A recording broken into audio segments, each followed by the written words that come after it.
আমরা বৌদি ননদ সেটা আমাদের ঠাকুর বাড়িতেই। যখন আমরা বাগদার মাটিতে যখন এসছি, ময়দানে যখন নামছি, তখন আমরা বিজেপি টিএমসির একটা আছি, আমরা কেউ পিছিয়ে যাব না। আমি তো একদমই পিছিয়ে যাব না। এবং বৌদিকে বলবো এটা উনি বাগদার বৌদি, কিন্তু মেয়ে হতে পারবে না উনি কখনো। তো আমি মেয়ে হয়ে এখানে উপস্থিত হয়েছি, মানুষের পাশে পাশে যাচ্ছি, এতটুকুই আমার আশীর্বাদ নিতে যাচ্ছি। তার থেকে বেশি আমি দেখতে চাই না কে প্রার্থী হলো কে হলো না।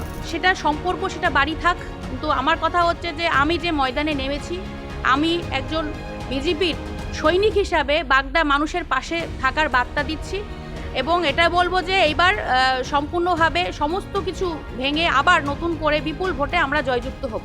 আমি কারোর কোনো কথা আমি বলতে চাই না, যে যার জায়গা শেষে কাজ করছে। দাদা তো 7 বছর ছিল এখানে, তো উনি তো কিছু করেনি, তাহলে আমরা কি করে বিশ্বাস করতে পারি যে এখন উনি করবে?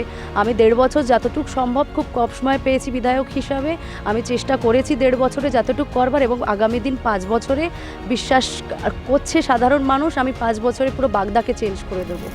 আমি এটা কোনো লড়াই মনে করি না, কেননা মানুষ স্বতঃস্ফূর্তভাবে 2021 সালে বিজেপিকে এই বাগদা থেকে বিপুল পরিমাণে জয়যুক্ত করেছিল।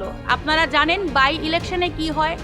এই পশ্চিমবাংলার সরকার জোরপূর্বক বিভিন্ন মাধ্যম দিয়ে ভোট রুখে ভোট বাক্স লুট করে তৃণমূল ছিনিয়ে নিয়েছিল।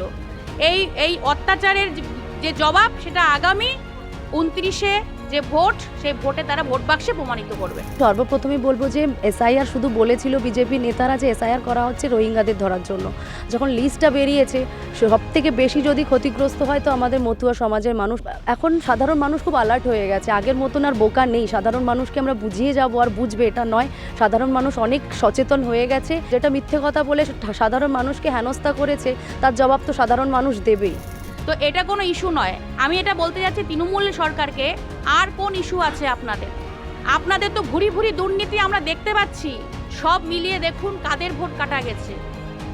তাদের আবার যারা ওপার বাংলা থেকে যে সমস্ত রোহিঙ্গারা এই দেশে ঢুকেছে বা পশ্চিমবাংলায় ঢুকেছে, তাদেরই নাম কাটা গেছে। যে যাদের নাম নর্মালভাবে যে কাটা গেছে, তারা এই নাম্বার 6 ফর্ম ফলো করে আবার উঠে যাচ্ছে, অনেকের ফর্ম উঠে যাচ্ছে। আর আমি বলবো, বিশেষ করে উদ্বাস্তুদের কথা বলবো, আপনারা যারা আছেন যাদের নাম কাটা যাচ্ছে বা যাওয়ার পথে, তারা অবশ্যই সিএএ অ্যাপ্লাই করুন, কেননা বাগদায় প্রচুর মানুষ সিএএ অ্যাপ্লাই করে নাগরিকত্ব পেয়ে গেছে।